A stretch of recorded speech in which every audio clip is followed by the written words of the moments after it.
बादशाह अकबर और उनके मंत्री बीरबल के बीच एक अनूठी दोस्ती थी। यह एक दिन की बात है जब अकबर ने अपने दरबार में एक विचार पुत्र को प्रश्न करने का निर्णय किया। अकबर ने दरबार में सभी विचार पुत्रों से कहा, जो व्यक्ति मेरे सवाल का सही उत्तर देगा उसे मैं अपना सहायक बना दूंगा। उनका पहला सवाल था, जादू का एक ऐसा अचूक तंत्र है जिससे मैं अपने ही हाथों से अपने शत्रु को मार सकता हूँ, वह कौन सा तंत्र है? सभी विचार पुत्रों ने अपनी अपनी सोच बताई, पर कोई सही उत्तर नहीं था। इस पर अकबर ने बीरबल से कहा, क्या तुम इस सवाल का उत्तर दे सकते हो बीरबल?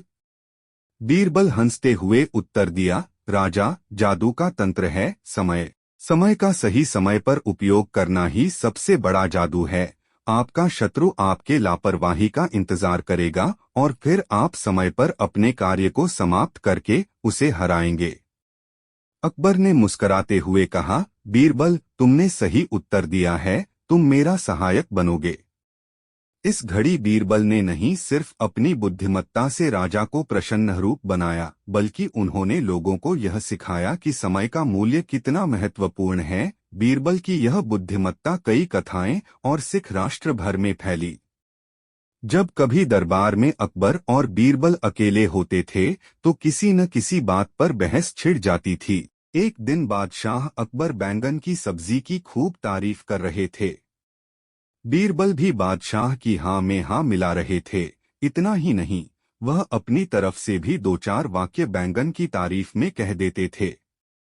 अचानक बादशाह अकबर के दिल में आया कि देखें बीरबल अपनी बात को कहाँ तक निभाते हैं। यह सोचकर बादशाह बीरबल के सामने बैंगन की बुराई करने लगे। बीरबल भी उनकी हाँ में हाँ मिलाने लगे कि बैंगन खाने से शारीरिक बीमारियां हो जाती हैं इत्यादि।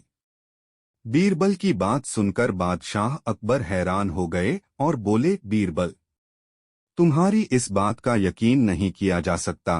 कभी तुम बैंगन की तारीफ करते हो और कभी बुराई करते हो। जब हमने इसकी तारीफ की तो तुमने भी इसकी तारीफ की, और जब हमने इसकी बुराई की तो तुमने भी इसकी बुराई की। आखिर ऐसा क्यों? बीरबल ने नरम लहजे में कहा, बादशाह सलामत, मैं तो आपका नौकर हूँ, बैंगन का नौकर नहीं। बीरबल ने अकबर से कहा, सर, जब तक आपका सवाल खत्म नहीं हो जाता मैं उत्तर नहीं दूंगा। अकबर हैरान होकर पूछा, लेकिन क्यों? बीरबल हंसते हुए जवाब दिया, क्योंकि आपके सवालों का अंत नहीं होता, जैसा कि हमेशा कुछ नया सवाल होता रहता है। अकबर ने बीरबल से पूछा, बीरबल, तुम जो भी सपने में देखते हो वह सच होता है क्या? बीरबल ने मुस्कराते हुए उत्तर दिया, नहीं हुजूर, वरना हर रात हम यही सोचते कि कहीं आपकी राजधानी अमरी हो गई होती। राजा अकबर ने बीरबल से कहा, बीरबल, मुझे एक 1500 वाट की कहानी सुनाओ। बीरबल मुस्कराए, हुजूर, एक बार की बात है, एक गांव में एक आदमी ने एक 1500 वाट का बल्ब बनाया था। राजा चकित होकर पूछा, वाह, फिर वो हुआ? बीरबल हंसते हुए जवाब दिया, राजा, उसने सबसे पहले रात में देखा कि उसके पड़ोसी के तमाम चोरीचकारी का खुलासा हो गया, क्योंकि उसका बल्ब पूरे गांव को रौंदते खड़ा कर देता था। अकबर ने बीरबल से कहा, बीरबल, मुझे एक और मनोरंजक कहानी सुनाओ। बीरबल ने कहा, हुजूर, एक समय की बात है, एक गांव में एक आदमी ने बहुत बड़ी बैलगाड़ी बनाई, लेकिन उसे रोज बहुत मुश्किल से चलानी पड़ती थी। राजा ने हैरानी से पूछा, क्यों? बीरबल मुस्कराए, क्योंकि उस बैलगाड़ी की चाल मुश्किल थी, परंतु उस आदमी ने कभी हार नहीं मानी, और अंत में उसने सीखा कि जीवन में सफलता के लिए कभी कभी हमें अपनी चाल को बदलना पड़ता है। राजा अकबर ने बीरबल से कहा, बीरबल, मुझे एक बहुत लंबी और रोचक कहानी सुनाओ, जिसमें हंसी भी हो और सिख भी। बीरबल ने कहा, हुजूर, एक समय की बात है, दिल्ली के बाग में एक सुंदर बगीचा था, जिसमें एक अद्भुत गुलाब का फूल खिला हुआ था। राजा बीरबल की बातों में खो गए, फिर क्या हुआ? बीरबल हंसते हुए बोले, यह गुलाब बगीचे की सबसे खूबसूरती था, परंतु एक दिन एक बच्चा आकर उसे देखकर बगीचे के माली से पूछता है, ये गुलाब कितने समय में खिला है? राजा आश्चर्य से पूछता है, फिर बच्चा क्या कहता है? बीरबल मुस्कुराते हुए कहते हैं, बच्चा माली से कहता है, जब यह गुलाब बना था तब तुमने इसे देखा क्या? राजा अकबर हंसते हुए कहते हैं, हाँ, यह सिख क्या है? बीरबल विचारपूर्ण रूप से उत्तर देते हैं, हुजूर, गुलाब की खूबसूरती को देखने के लिए हमें समय की महत्वपूर्णता समझनी चाहिए, और जीवन की सबसे अद्भुत चीजें हमें वहाँ मिलती हैं जहाँ हम ध्यान देते हैं, न कि तेजी से गुजरते हुए उन्हें नजरअंदाज करते हैं। एक छोटे से गांव में रहने वाली एक छोटी सी लड़की मीरा थी, जो किताबों के प्रति अपनी बहुत शौकीन थी। गांव में उसके पास कोई गणित या विज्ञान की किताबें नहीं थी, लेकिन उसने कभी हार नहीं मानी। मीरा ने गांव के शिक्षक से कहा, मुझे अपनी पढ़ाई में आगे बढ़ना है। शिक्षक ने उसे गांव के बाहर की नगरी में एक पुस्तकालय के बारे में बताया। मीरा ने अपने सपने को पूरा करने के लिए जुट जाने का निर्णय लिया और पुस्तकालय की यात्रा शुरू की। वहां उसने बहुत सी नई और ज्ञानवर्धन करने वाली किताबें पाईं। मीरा ने अपनी पढ़ाई में जुटाए गए ज्ञान को अपने गांव के बच्चों के साथ साझा करने का निर्णय लिया। उसने गांव में एक छोटी सी पढ़ाई की कक्षा बनाई और बच्चों को मौलिक विज्ञान और गणित की शिक्षा देना शुरू किया। मीरा ने अपने सपने को जीवंत किया और उसने अपने गांव के बच्चों को नई दिशा दिखाई। उसकी मेहनत और संघर्ष ने न केवल उसे बल्कि पूरे गांव को एक नया दृष्टिकोण प्रदान किया और उसने बच्चों में ज्ञान का प्यार बुढ़ाया। एक गांव में रहने वाला एक छोटा सा लड़का नील अपने पिताजी के साथ एक छोटे से खेत में मिलकर काम करता था। उसका सपना था कि वह एक दिन बड़ा किसान बनेगा और अपने गांव को नई तकनीकों से सुसज्जित करेगा।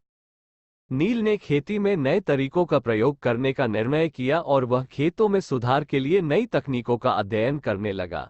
उसने जल, मिट्टी और वन्यजीवन के साथ संवेदनशीलता से खेती करने का एक नया तरीका विकसित किया।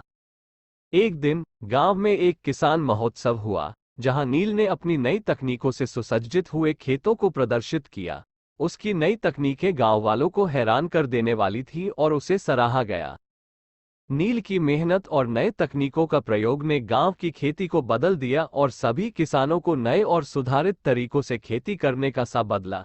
नील ने अपने सपने को हकीकत में बदलकर दिखाया कि मेहनत, नई सोच और संघर्ष के माध्यम से कोई भी अपने लक्ष्यों को प्राप्त कर सकता है।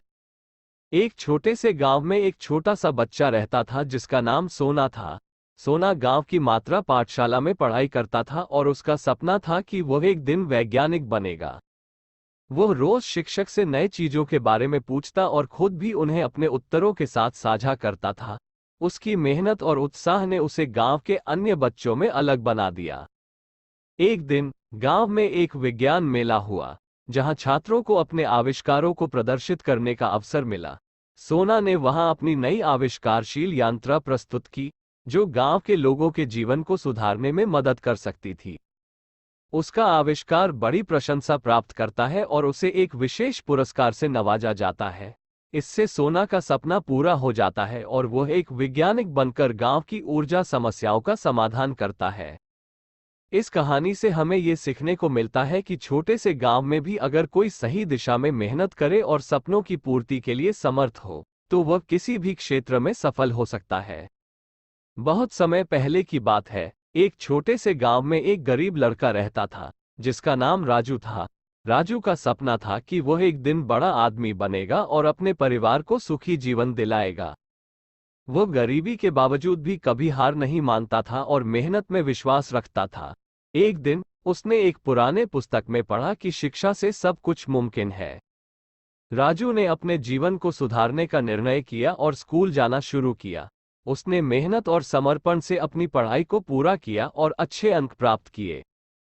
धीरे धीरे राजू ने एक अच्छे कंप्यूटर इंजीनियर बनने का सपना देखा और उसने मेहनत और उत्साह से अपने लक्ष्य की ओर बढ़ते हुए अच्छे ग्रेड्स हासिल किए। आज राजू एक सफल कंप्यूटर इंजीनियर बन गए हैं और उनका सपना सच हुआ है। उन्होंने अपने परिवार को सुखी जीवन दिलाया है और गांव के बच्चों को पढ़ाई के महत्व का सिखाते हैं। राजू की कहानी हमें ये सिखाती है कि मेहनत, समर्पण और उम्मीद से हम किसी भी मुश्किल को पार कर सकते हैं। एक समय की बात है, एक छोटे से गांव में एक आलसी लड़का रहता था जिसका नाम अर्जुन था। अर्जुन ने कभी भी मेहनत नहीं की और हमेशा अपने दोस्तों के साथ समय बर्बाद करता रहता था। एक दिन गांव में एक वृष्टि हुई और सभी लोगों ने अपने खेतों को जलाकर बुआई करना शुरू किया, परंतु अर्जुन ने इसे ध्यान नहीं दिया। उसने सोचा कि खेती करने में क्या फर्क पड़ता है, उसे तो अपना मनोरंजन चाहिए। जब फसलें पूरी हो गईं, तो लोगों ने देखा कि अर्जुन का खेत खाली है और वह अब पछता रहा है। गांव वाले ने उसे समझाया कि मेहनत के बिना सफलता मुमकिन नहीं है और उसे अपनी गलती समझाए। अर्जुन ने उस दिन से मेहनत करना शुरू किया और उसने देखा कि कठिनाइयों को पार करना और मेहनत से ही सफलता मिलती है। उसकी इस सीख ने उसे नई दिशा में बदल दिया और उसने अपने जीवन को सकारात्मक रूप से बदला। गौतम बुद्ध सिद्धार्थ नामक राजकुमार नेपाल के लुम्बिनी नगर में जन्मे थे। उनके पिता का नाम शुद्धोधन था और माता का नाम माया था। सिद्धार्थ ने जीवन के अध्ययन के बाद लोगों के दुख से बाहर निकलकर मोक्ष की प्राप्ति की तलाश में निकला। उन्होंने अनित्यता, दुख और अहंकार के उपादानों का अध्ययन किया और आत्मबोध की ओर बढ़ा। एक रात सिद्धार्थ ने राजमहल को छोड़कर वन में गमन किया और बौद्ध तपोवन में बैठकर ध्यान लगाया। उन्होंने अपनी आत्मा को पूर्णता और सत्य की प्राप्ति के लिए जागरूक किया। उनका बौद्धत्व में बोध हो गया और वह बुद्ध बन गए। बुद्ध ने अपनी शिक्षाओं में 4 महासत्यों को बताया: जन्म, जरा, रोग और मृत्यु। उन्होंने अहिंसा, सत्य, आस्था और ब्रह्मचर्य के माध्यम से मार्गदर्शन किया। बुद्ध की शिक्षाएं अनात्मवाद, कर्मफल का त्याग और संयम की महत्वपूर्ण बातें हैं। उनकी कहानी धार्मिकता, समझदारी और संयम की महत्वपूर्ण शिक्षाएं देने वाली है। एक समय की बात है जब गौतम बुद्ध अपने आत्मा की खोज में जुड़े हुए थे। वे अपने शिष्यों के साथ वनवास में निर्वासित हो रहे थे। जंगल की घनी जंगल में उनका मन शांति और सत्य की खोज में लिपटा हुआ था।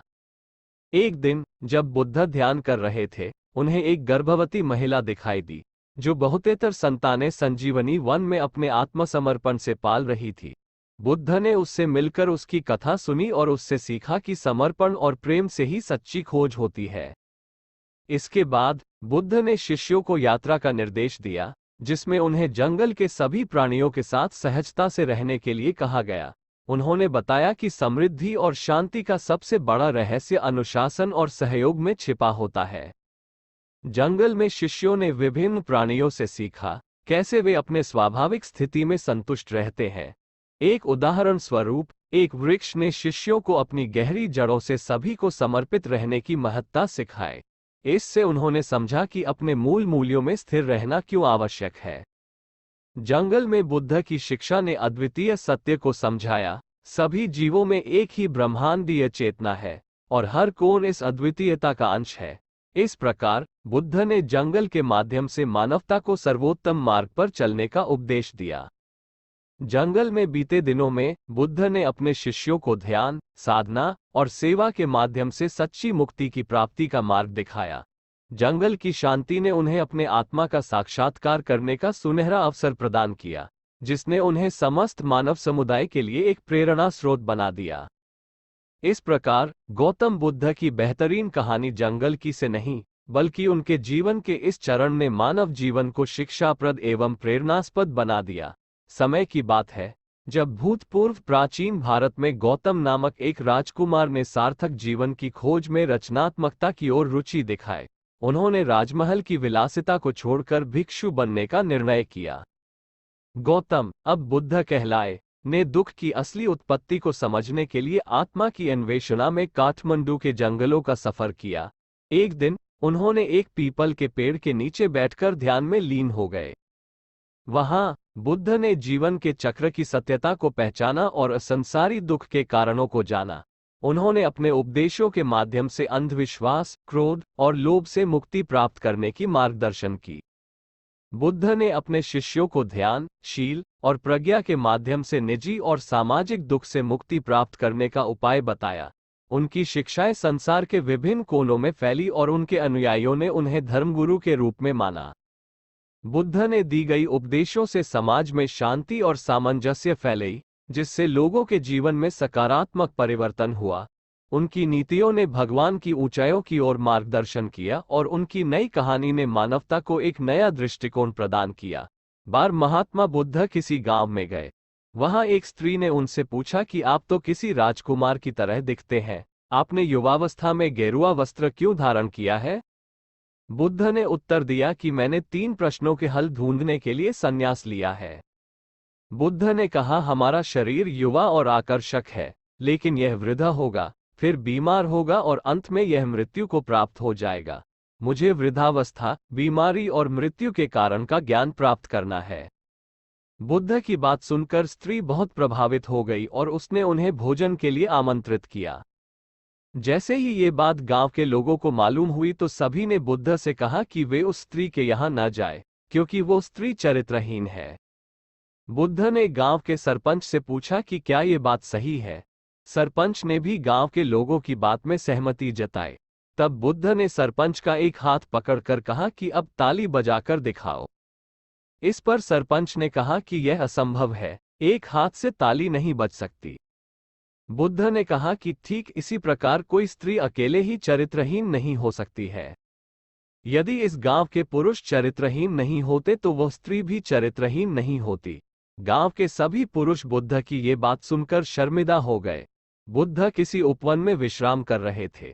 तभी बच्चों का एक झुंड आया और पेड़ पर पत्थर मारकर आम गिराने लगा। एक पत्थर बुद्ध के सर पर लगा और उससे खून बहने लगा। बुद्ध की आंखों में आंसू आ गए। बच्चों ने देखा तो भयभीत हो गए। उन्हें लगा कि अब बुद्ध उन्हें भला बुरा कहेंगे। बच्चों ने उनके चरण पकड़ लिए और उनसे क्षमा याचना करने लगे। उनमें से एक बच्चे ने कहा, हमसे बड़ी भूल हो गई है, मेरी वजह से आपको पत्थर लगा और आपके आंसू आ गए। इस पर बुद्ध ने कहा, बच्चों, मैं इसलिए दुखी हूं कि तुमने आम के पेड़ पर पत्थर मारा तो पेड़ ने बदले में तुम्हें मीठे फल दिए, लेकिन मुझे मारने पर मैं तुम्हें सिर्फ भय दे सका। परिश्रम के साथ धैर्य भी। एक बार भगवान बुद्ध अपने अनुयायियों के साथ किसी गांव में उपदेश देने जा रहे थे। उस गांव से पूर्व ही मार्ग में उन लोगों को जगह जगह बहुत सारे गड्ढे खोदे हुए मिले।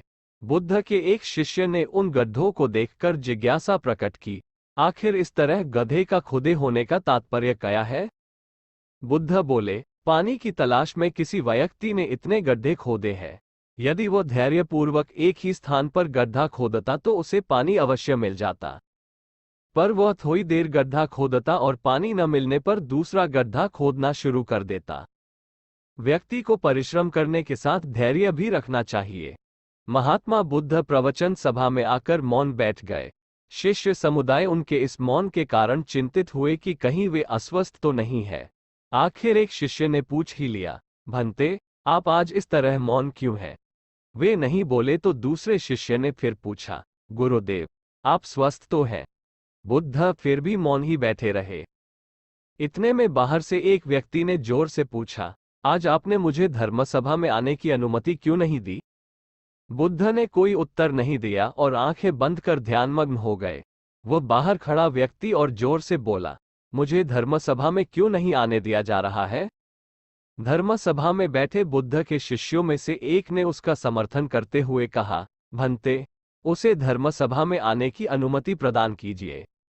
महात्मा बुद्ध ने आंखें खोली और बोले, नहीं, उसे अनुमति नहीं दी जा सकती है क्योंकि वह अछूत है। अछूत? मगर क्यों? सारे शिष्य सुनकर आश्चर्य में पड़ गए कि भंते ये छुआछूत कब से मानने लग गए। महात्मा बुद्ध ने शिष्य समुदाय के मन के भावों को ताड़ते हुए कहा, हाँ, वो अछूत है। वो आज अपनी पत्नी से लड़कर आया है। क्रोध से जीवन की शांति भंग होती है। क्रोधी व्यक्ति मानसिक हिंसा करता है। इस क्रोध के कारण ही शारीरिक हिंसा होती है। क्रोध करने वाला अछूत होता है क्योंकि उसकी विचार तरंगे दूसरों को भी प्रभावित करती हैं। उसे आज धर्मसभा से बाहर ही रहना चाहिए। उसे वहां खड़े रहकर पश्चाताप की अग्नि में तपकर शुद्ध होना चाहिए। शिष्यगण समझ गए कि अस्पृश्यता क्या है और अछूत कौन है। उस व्यक्ति को भी बहुत पश्चाताप हुआ। उसने कभी भी क्रोध न करने का प्रण लिया। बुद्ध ने उसे धर्मसभा में आने की अनुमति प्रदान की। मुख्य पृष्ठ, गौतम बुद्ध से संबंधित कहानियां। कवि।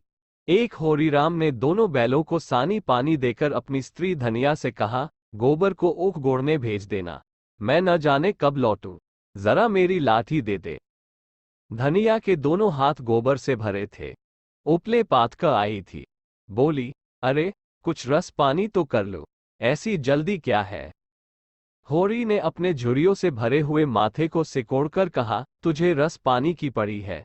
मुझे ये चिंता है कि अबेर हो गई तो मालिक से भेंट न होगी। स्नान पूजा करने लगेंगे तो घंटों बैठे बीत जाएगा। इसी से तो कहती हूँ कुछ जलपान कर लो, और आज न जाओगे तो कौन हर्ज होगा, अभी तो परसों गए थे। तू जो बात नहीं समझती उसमें टांग क्यों अड़ाती है भाई? मेरी लाठी दे दे और अपना काम देख। यह इसी मिलते जुलते रहने का प्रसाद है कि अब तक जान बची हुई है। नहीं कहीं पता न लगता कि किधर गए। गांव में इतने आदमी तो हैं, किस पर बेदखली नहीं आई, किस पर कुड़की नहीं आई। जब दूसरे के पांवों तले अपनी गर्दन दबी हुई है तो उन पांवों को सहलाने में ही कुशल है। धनिया इतनी व्यवहार कुशल न थी। उसका विचार था कि हमने जमींदार के खेत जोते हैं तो वह अपना लगान ही तो लेगा। उसकी खुशामद क्यों करें, उसके तलवे क्यों सहलाएं? यद्यपि अपने विवाहित जीवन के इन 20 वर्षों में उसे अच्छी तरह अनुभव हो गया था कि चाहे कितनी ही कतर ब्योत करो, कितना ही पेट तन काटो, चाहे एक एक कौड़ी को दांत से पकड़ो, मगर लगान बेबाक होना मुश्किल है। फिर भी वह हार न मानती थी और इस विषय पर स्त्री पुरुष में आए दिन संग्राम छिड़ा रहता था। उसकी 6 संतानों में अब केवल 3 जिंदा हैं। एक लड़का गोबर कोई 16 साल का और 2 लड़कियां सोना और रूपा 12 और 8 साल की। 3 लड़के बचपन ही में मर गए। उसका मन आज भी कहता था अगर उनकी दवादारू होती तो वे बच जाते, पर वह एक धेले की दवा भी न मंगवा सकी थी। उसकी ही उम्र अभी क्या थी, 36वां ही साल तो था, पर सारे बाल पक गए थे, चेहरे पर झुर्रियां पड़ गई थीं। सारी देह ढल गई थी। वह सुंदर गेहुआ रंग संवला गया था और आंखों से भी कम सूझने लगा था। पेट की चिंता ही के कारण तो कभी तो जीवन का सुख न मिला। इस चिरस्थायी जीर्णावस्था ने उसके आत्मसम्मान को उदासीनता का रूप दे दिया था। जिस गृहस्थी में पेट की रोटियां भी न मिले उसके लिए इतनी खुशामद क्यों? इस परिस्थिति से उसका मन बराबर विद्रोह किया करता था, और 2-4 घुड़कियां खा लेने पर ही उससे यथार्थ का जनान होता था। उसने परास्त होकर होरी की लाठी, मिर्जई, जूते, पगड़ी और तमाकू का बटुआ लाकर सामने पटक दिए। होरी ने उसकी ओर आंखें तरेर कर कहा, क्या ससुराल जाना है जो 5 पोशाक लाई है? ससुराल में भी तो कोई जवान साली सलहज नहीं बैठी है जिसे जाकर दिखाऊं। होरी के गहरे सांवले पिचके हुए चेहरे पर मुस्कुराहट की मृदुता झलक पड़ी। धनिया ने लजाते हुए कहा, ऐसे ही तो बड़े सजीले जवान हो कि साली सलहजे तुम्हें देखकर रीझ जाएंगी। होरी ने फटी हुई मिर्जई को बड़ी सावधानी से तह करके खाट पर रखते हुए कहा, तो क्या तू समझती है मैं बूढ़ा हो गया? अभी तो 40 भी नहीं हुए। मर्द 60 पर पाठे होते हैं। जाकर शीशे में मुंह देखो। तुम जैसे मर्द 60 पर पाठे नहीं होते। दूध घी अंजन लगाने तक को तो मिलता नहीं, पाठे होंगे। तुम्हारी दशा देख देख कर तो मैं और भी सूखी जाती हूं कि भगवान ये बुढ़ापा कैसे कटेगा, किसके द्वार पर भीख मांगेंगे? होरी की वह क्षणिक मृदुता यथार्थ की इस आंच में जैसे झुलस गई। लकड़ी संभालता हुआ बोला, 60 तक पहुंचने की नौबत न आने पाएगी धनिया, इसके पहले ही चल देंगे। धनिया ने तिरस्कार किया, अच्छा रहने दो, मत अशुभ मुंह से निकालो। तुमसे कोई अच्छी बात भी कहे तो लगते हो कोसने। होरी लाठी कंधे पर रखकर घर से निकला तो धनिया द्वार पर खड़ी उसे देर तक देखती रही। उसके इन निराशा भरे शब्दों ने धनिया के चोट खाए हुए हृदय में आतंकमय कंपन सा डाल दिया था। वो जैसे अपने नारीत्व के संपूर्ण तप और व्रत से अपने पति को अभय दान दे रही थी। उसके अंतःकरण से जैसे आशीर्वादों का व्यूह सा निकलकर होरी को अपने अंदर छिपाए लेता था। विपन्नता के इस अथाह सागर में सोहाग ही वह तृण था जिसे पकड़े हुए वह सागर को पार कर रही थी। इन असंगत शब्दों ने यथार्थ के निकट होने पर भी मानो झटका देकर उसके हाथ से वह तिनके का सहारा छीन लेना चाहा। बिल्कुल यथार्थ के निकट होने के कारण ही उनमें इतनी वेदना शक्ति आ गई थी। काना कहने से काने को जो डैक होता है वह क्या 2 आंखों वाले आदमी को हो सकता है। होरी कदम बढ़ाए चला जाता था। पगडंडी के दोनों ओर ऊख के पौधों की लहराती हुई हरियाली देखकर उसने मन में कहा, भगवान कहीं गौ से बरखा कर दे और दाढ़ी भी सुबीते से रहे तो एक गाय जरूर लेगा। देशी गाय तो न दूध दे न उनके बछड़े ही किसी काम के हों। बहुत हुआ तो तेली के कोल्हू में चले। नहीं, वह पछाई गाय लेगा, उसकी खूब सेवा करेगा। कुछ नहीं तो 4-5 सेर दूध होगा। गोबर दूध के लिए तरस तरस कर रह जाता है। इस उम्र में न खाया पिया तो फिर कब खाएगा। साल भर भी दूध पी ले तो देखने लायक हो जाए। बछड़े भी अच्छे बैल निकलेंगे। 200 से कम की गोई न होगी। फिर गऊ से ही तो द्वार की शोभा है। सवेरे सवेरे गऊ के दर्शन हो जाया तो क्या कहना। न जाने कब ये साध पूरी होगी, कब वो शुभ दिन आएगा। हर एक गृहस्थ की भांति होरी के मन में भी गऊ की लालसा चिरकाल से संचित चली आती थी। यही उसके जीवन का सबसे बड़ा स्वप्न, सबसे बड़ी साध थी। बैंक सूद से चैन करने या जमीन खरीदने या महल बनवाने की विशाल आकांक्षाएं उसके। जब कभी दरबार में अकबर और बीरबल अकेले होते थे तो किसी न किसी बात पर बहस छिड़ जाती थी। एक दिन बादशाह अकबर बैंगन की सब्जी की खूब तारीफ कर रहे थे। बीरबल भी बादशाह की हाँ में हाँ मिला रहे थे। इतना ही नहीं, वह अपनी तरफ से भी 2-4 वाक्य बैंगन की तारीफ में कह देते थे।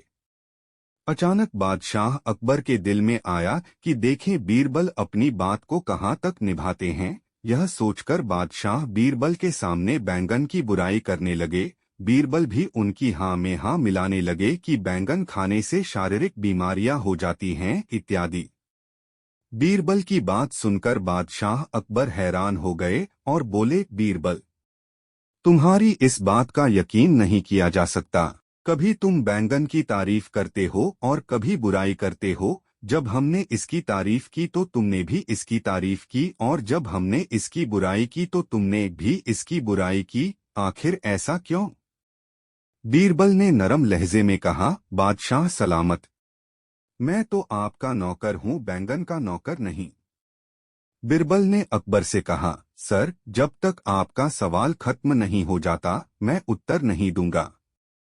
अकबर हैरान होकर पूछा, लेकिन क्यों? बीरबल हंसते हुए जवाब दिया, क्योंकि आपके सवालों का अंत नहीं होता, जैसा कि हमेशा कुछ नया सवाल होता रहता है। अकबर ने बीरबल से पूछा, बीरबल, तुम जो भी सपने में देखते हो वह सच होता है क्या?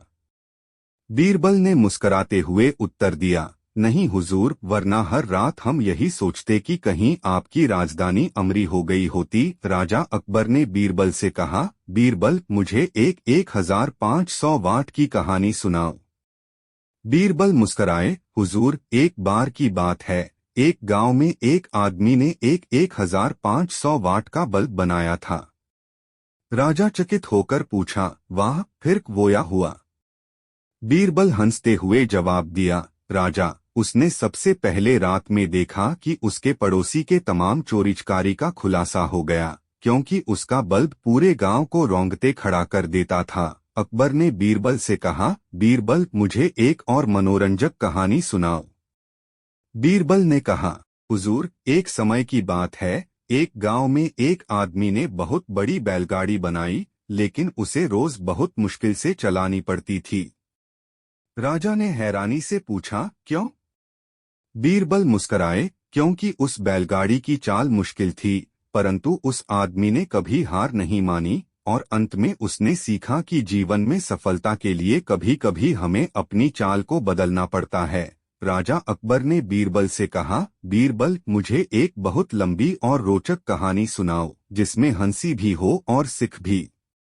बीरबल ने कहा, हुजूर, एक समय की बात है, दिल्ली के बाग में एक सुंदर बगीचा था, जिसमें एक अद्भुत गुलाब का फूल खिला हुआ था। राजा बीरबल की बातों में खो गए। फिर क्या हुआ? बीरबल हंसते हुए बोले, यह गुलाब बगीचे की सबसे खूबसूरती था, परंतु एक दिन एक बच्चा आकर उसे देखकर बगीचे के माली से पूछता है, ये गुलाब कितने समय में खिला है? राजा आश्चर्य से पूछता है, फिर बच्चा क्या कहता है? बीरबल मुस्कुराते हुए कहते हैं, बच्चा माली से कहता है, जब यह गुलाब बना था तब तुमने इसे देखा क्या? राजा अकबर हंसते हुए कहते हैं, हाँ, यह सिख क्या है? बीरबल विचारपूर्ण रूप से उत्तर देते हैं, हुजूर, गुलाब की खूबसूरती को देखने के लिए हमें समय की महत्वपूर्णता समझनी चाहिए और जीवन की सबसे अद्भुत चीजें हमें वहाँ मिलती हैं जहाँ हम ध्यान देते हैं, न कि तेजी से गुजरते हुए उन्हें नजरअंदाज करते हैं। जब कभी दरबार में अकबर और बीरबल अकेले होते थे तो किसी न किसी बात पर बहस छिड़ जाती थी। एक दिन बादशाह अकबर बैंगन की सब्जी की खूब तारीफ कर रहे थे। बीरबल भी बादशाह की हाँ में हाँ मिला रहे थे।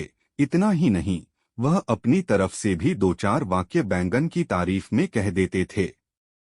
अचानक बादशाह अकबर के दिल में आया कि देखें बीरबल अपनी बात को कहाँ तक निभाते हैं। यह सोचकर बादशाह बीरबल के सामने बैंगन की बुराई करने लगे। बीरबल भी उनकी हाँ में हाँ मिलाने लगे कि बैंगन खाने से शारीरिक बीमारियां हो जाती हैं इत्यादि। बीरबल की बात सुनकर बादशाह अकबर हैरान हो गए और बोले, बीरबल, तुम्हारी इस बात का यकीन नहीं किया जा सकता। कभी तुम बैंगन की तारीफ करते हो और कभी बुराई करते हो। जब हमने इसकी तारीफ की तो तुमने भी इसकी तारीफ की, और जब हमने इसकी बुराई की तो तुमने भी इसकी बुराई की। आखिर ऐसा क्यों? बीरबल ने नरम लहजे में कहा, बादशाह सलामत, मैं तो आपका नौकर हूँ, बैंगन का नौकर नहीं। बीरबल ने अकबर से कहा, सर, जब तक आपका सवाल खत्म नहीं हो जाता मैं उत्तर नहीं दूंगा। अकबर हैरान होकर पूछा, लेकिन क्यों? बीरबल हंसते हुए जवाब दिया, क्योंकि आपके सवालों का अंत नहीं होता, जैसा कि हमेशा कुछ नया सवाल होता रहता है। अकबर ने बीरबल से पूछा, बीरबल, तुम जो भी सपने में देखते हो वह सच होता है क्या? बीरबल ने मुस्कुराते हुए उत्तर दिया, नहीं हुजूर, वरना हर रात हम यही सोचते कि कहीं आपकी राजधानी अमरी हो गई होती। राजा अकबर ने बीरबल से कहा, बीरबल, मुझे एक 1500 वाट की कहानी सुनाओ। बीरबल मुस्कुराए, हुजूर, एक बार की बात है, एक गांव में एक आदमी ने एक 1500 वाट का बल्ब बनाया था। राजा चकित होकर पूछा, वाह, फिर वो हुआ? बीरबल हंसते हुए जवाब दिया, राजा, उसने सबसे पहले रात में देखा कि उसके पड़ोसी के तमाम चोरीचकारी का खुलासा हो गया, क्योंकि उसका बल्ब पूरे गांव को रौंदते खड़ा कर देता था। अकबर ने बीरबल से कहा, बीरबल, मुझे एक और मनोरंजक कहानी सुनाओ। बीरबल ने कहा, हुजूर, एक समय की बात है, एक गांव में एक आदमी ने बहुत बड़ी बैलगाड़ी बनाई, लेकिन उसे रोज बहुत मुश्किल से चलानी पड़ती थी। राजा ने हैरानी से पूछा, क्यों? बीरबल मुस्कुराए, क्योंकि उस बैलगाड़ी की चाल मुश्किल थी, परंतु उस आदमी ने कभी हार नहीं मानी, और अंत में उसने सीखा कि जीवन में सफलता के लिए कभी कभी हमें अपनी चाल को बदलना पड़ता है। राजा अकबर ने बीरबल से कहा, बीरबल, मुझे एक बहुत लंबी और रोचक कहानी सुनाओ, जिसमें हंसी भी हो और सिख भी। बीरबल ने कहा, हुजूर, एक समय की बात है, दिल्ली के बाग में एक सुंदर बगीचा था, जिसमें एक अद्भुत गुलाब का फूल खिला हुआ था। राजा बीरबल की बातों में खो गए। फिर क्या हुआ? बीरबल हंसते हुए बोले, यह गुलाब बगीचे की सबसे खूबसूरती था, परंतु एक दिन एक बच्चा आकर उसे देखकर बगीचे के माली से पूछता है, ये गुलाब कितने समय में खिला है? राजा आश्चर्य से पूछता है, फिर बच्चा क्या कहता है? बीरबल मुस्कुराते हुए कहते हैं, बच्चा माली से कहता है, जब यह गुलाब बना था तब तुमने इसे देखा क्या? राजा अकबर हंसते हुए कहते हैं, हाँ, यह सिख क्या है? बीरबल विचारपूर्ण रूप से उत्तर देते हैं, हुजूर, गुलाब की खूबसूरती को देखने के लिए हमें समय की महत्वपूर्णता समझनी चाहिए, और जीवन की सबसे अद्भुत चीजें हमें वहाँ मिलती हैं जहाँ हम ध्यान देते हैं, न कि तेजी से गुजरते हुए उन्हें नजरअंदाज करते हैं।